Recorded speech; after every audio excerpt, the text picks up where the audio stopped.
My name is Willy Frankfort. I am the curator at the Museum of Western Expansion, Peters Creek Historical Society. I am the resident know-it-all about the 1778 log cabin, which is not home to Peters Township. Originally started in Claysville. It was one of 3 cabins in a location that was pretty much heavily traveled by Native Americans. And the other 2 cabins that were with this cabin were burnt to the ground. This one was situated in a swamp, and the Indians never bothered it.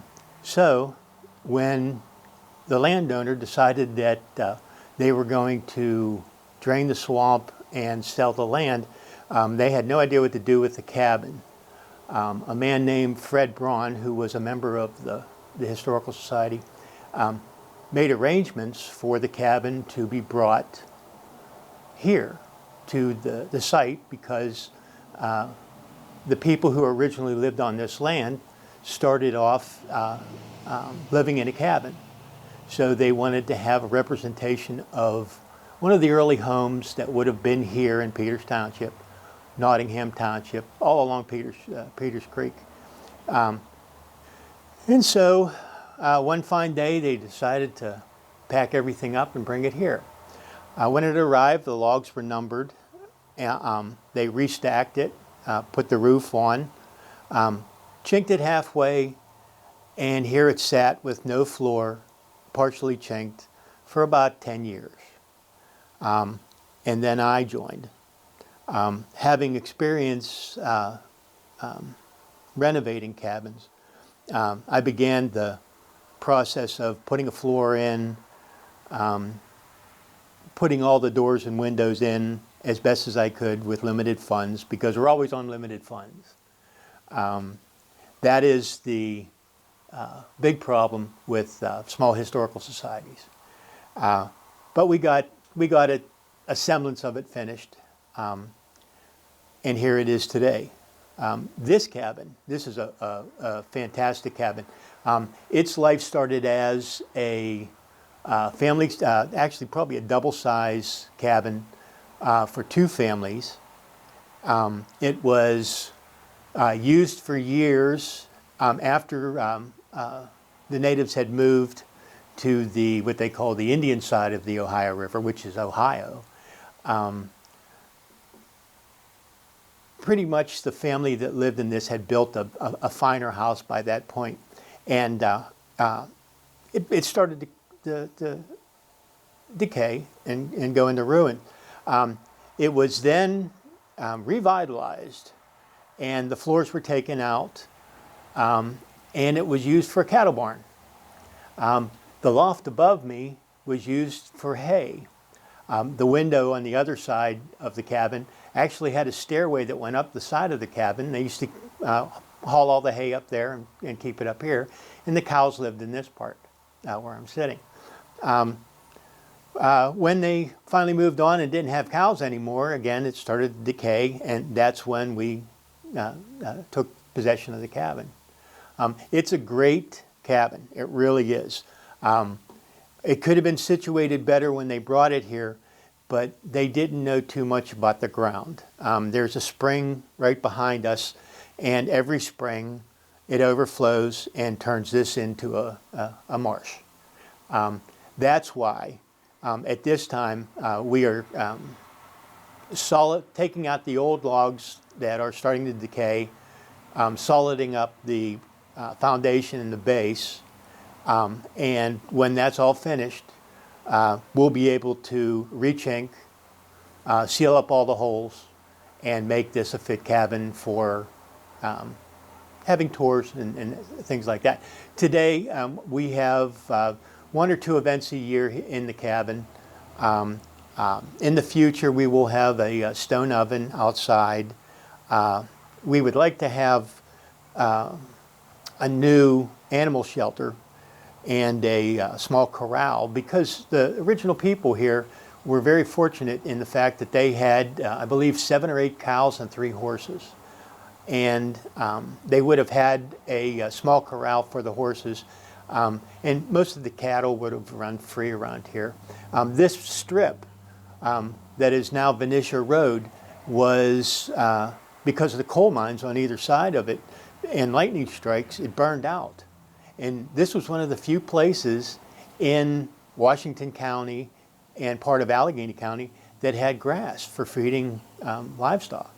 So it became a very important place to be, because if you have cows, you have milk, and if you have milk, you have cheese. The Wrights, who lived here, also raised bees and grew crops. The bees helped with cross-pollination, but more importantly, they rendered honey and wax. So they made candles. And at that time, only one family in 14 made candles. Most of the other families around here had to use fat lamps. So very important indeed. The family is probably one of the most upwardly mobile families. Every day that I read about these people, I find out something that they did that was not normal for frontier families. So it was really nice. It's refreshing, especially when you hear the term frontier, because frontier has nothing to do with the city. And being frontier, everything was done completely different. You had nobody next door to you to run to and borrow from. So everything you had to be maintained, grown, supplied by yourself. And that's why this cabin is pretty unique. This is actually a double-sized cabin, which is nice, because if we would have had a regular family-sized cabin, we couldn't do the things here for different presentations that we would need to do, because the cabin would only be from this beam here to the wall. And it's surprising to say that, you know, a cabin would be so small, but it was. And the fact that it probably wouldn't have had windows is the other important thing. If they needed daylight, they would open the door, or use a fat lamp or candle if they had a candle. So the Wright family was very fortunate to move ahead. To say that a cabin is unique, yes, it's unique. For the area, this would have been a large cabin. But again, I believe at one point there were 13 people living in this cabin. This size cabin. I'm not going to say this cabin. I don't know who lived in it in Claysville. But that is important. But the way things are situated in here, there's a point to that also. Back in the early 1700s, if a person who was coming to settle in an area saw this cabin, by law, you were required to take that person in. Give them food and shelter until they could move on. To avoid having a person come in and eat all your food and drink all your whiskey or wine, whatever you had, they would apply for tavern licenses. So just about every home was a tavern if you could get a license. And it was very easy to get a license. You would just apply to Virginia. There was a courthouse right down along the Monongahela River. You would apply, you would get your tavern license, and then you could supply food and drink and shelter for people who were on their way. Some people would stop and they didn't have any money, so they wouldn't stop, they would just continue on. Or they could sleep in your barn or your open face shelter, whatever you had for your animals. So that happened. So the way we set this up is so that on the occasion of those people stopping, there would be a tavern here where there would be food and drink. So I'm going to show you here. This would be our tavern setup. And it's very simple. The drinks would usually be whiskey, sometimes wine. Very, very unusual to most people, but apple cider wasn't available here. They drank what's called perry, which is pear cider. Pears grew wild here and abundant and huge. So they made a cider that tasted very similar to Chablis wine. So that we would have perry, we would have whiskey, and then we would have all of the other items that a tavern should have. At times there would be music here. I don't think there was ever dancing in here. I don't think there's enough room for dancing. But there was always food. A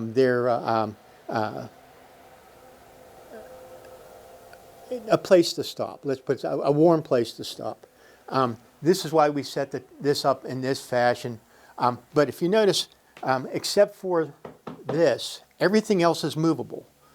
And it might seem opulent, but if you're the only place to stop,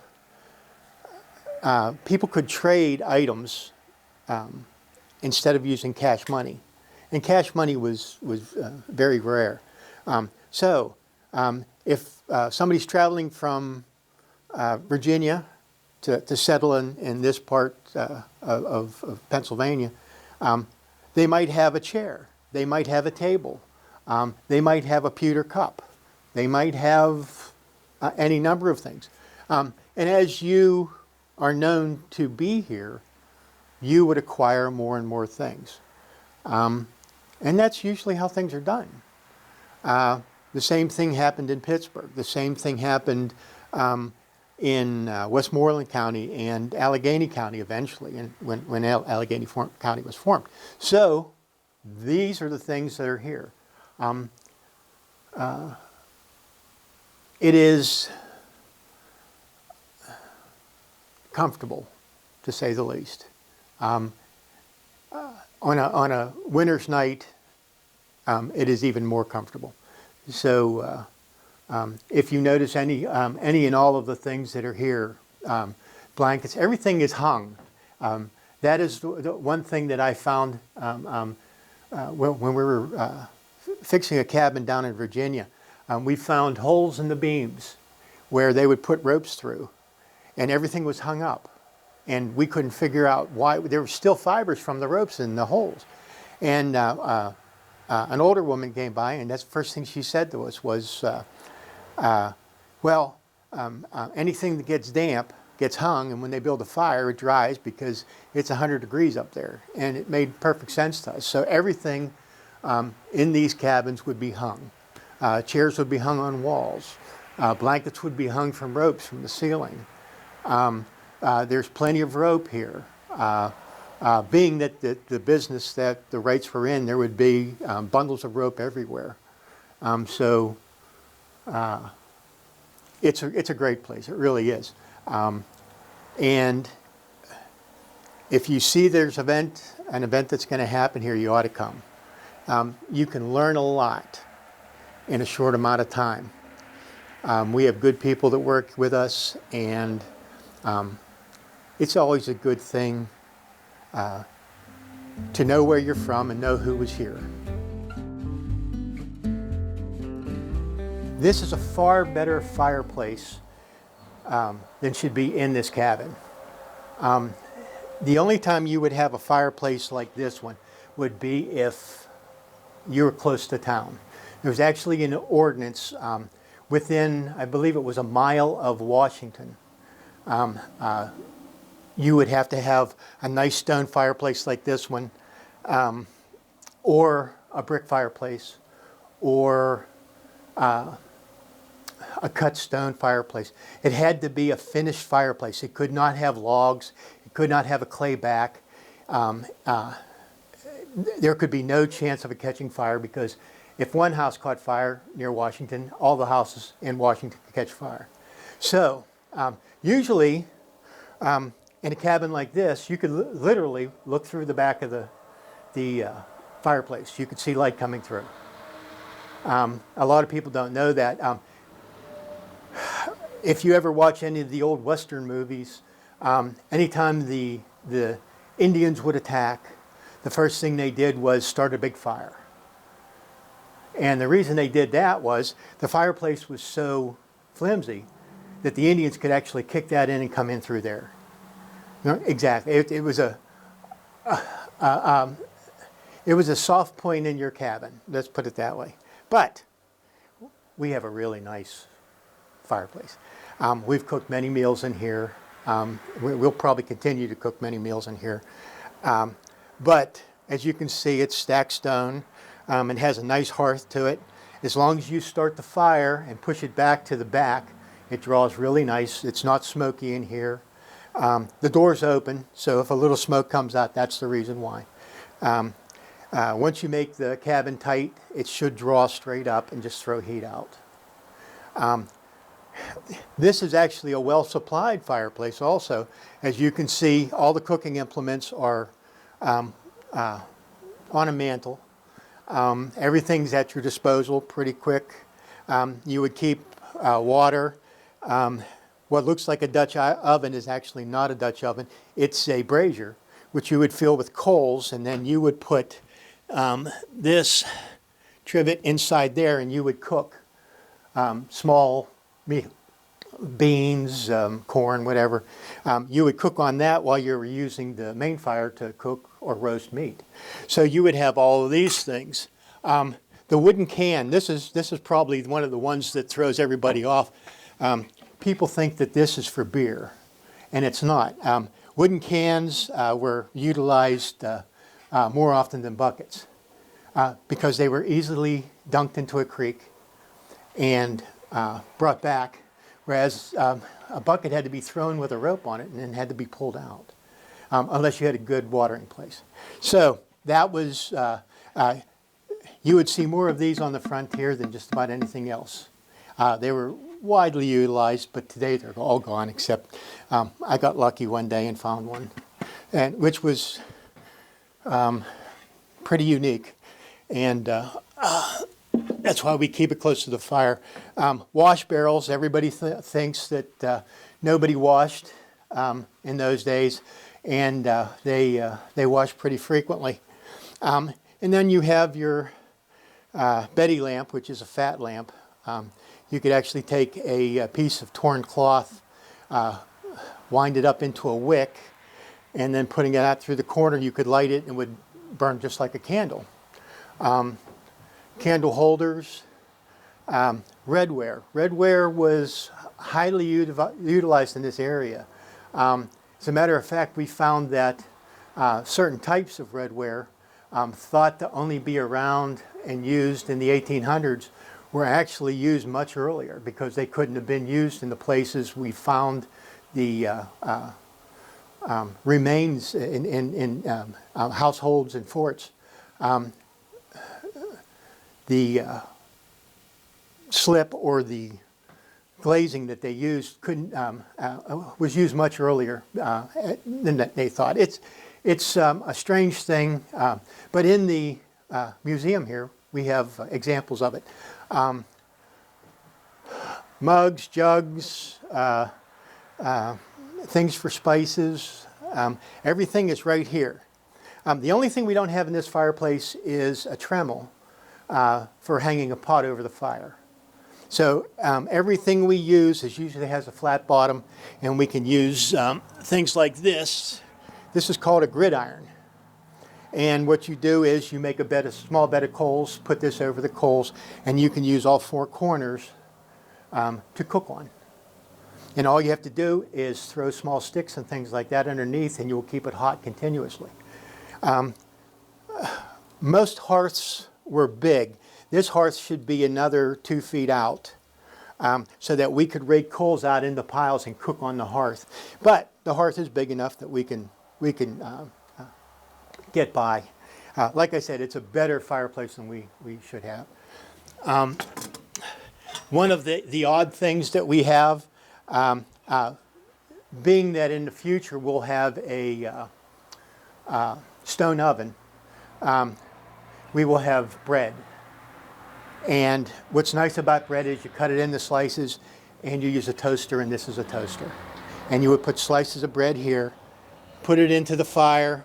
When it was brown on the one side, you just turn it around to the other side. These are great things to have, especially for like toast. And for some of the breakfasts in the 18th century, toast is a crucial part of the breakfast. It lends to having jams and things like that. I mean, it's just really neat to have, and when you actually can use it, people who are not used to it, they're used to putting 2 slices of bread in a toaster and pushing a button. It's a special thing. It really is. Next we have your Lazy Susan, and here you can put 3 different items and cook them at your leisure. So all you have to do is keep spinning this, and you would have 3 different pots to cook in, or 2 different pots if they're bigger pots. But these things are great also, and you don't get to see them too often. That's the mystery of a lot of things. And these things would have all been traded for. Somebody pulls up and they have a mule overloaded with goods, and the mule's really stressed, and they want food and shelter for a night or 2. Something like that is a good trade item, because eventually you can trade to get or trade or buy to get another one from a blacksmith, and that's what people did. There wasn't a lot of money out here. If you went into a trader's shop in the 18th century, you were more likely to see a scale on the counter than any type of cash register or cash box, because money wasn't worth what its face value was. Money wore, so the coins got thinner. So what they would keep up with was a current rate of trade. So silver was worth this much in weight. So you had a scale on the counter and you weighed it then. Coppers, silver, hardly ever gold. But there were people out there called chiselers who would take the edges off their coins and save the dust and then melt it into an ingot. And they could come in with a small ingot and put it on the scale, and it was worth its weight. So, and I guess that's where the term worth its weight in gold comes from, because it might be worth its weight in silver or copper. So those things were available. But you always had your pails, your trivets, your ladle, your spatula, fork, all of these things, very important. And if you were at a larger cabin, let's say you're at a fort site, the amount of ironware there would be at the fort would be tenfold to this, because their fireplaces were much bigger, because they had to cook for larger groups of people. And anything you could possibly imagine, because the fort would have its own blacksmith. And if he had the iron to produce it, he would. And again, it becomes a trade item. If the fort didn't need it, they could trade it to you. So, and anytime there were enemies about, people came to the fort, and you had a built-in trade. They were going to be there for some time, and they needed an item, so they might as well trade for it. So those are the things that when you come here, you'll see, and the items vary and differ from everything we do. Summer, a lot of things are different because of the heat. Winter, you have a lot more things because you have a fire going much more robustly than what we have here. And there's usually a lot more going on, a lot more cooking. So that's pretty much it. Other than that, most of the items we have are crockery that could be let to other people.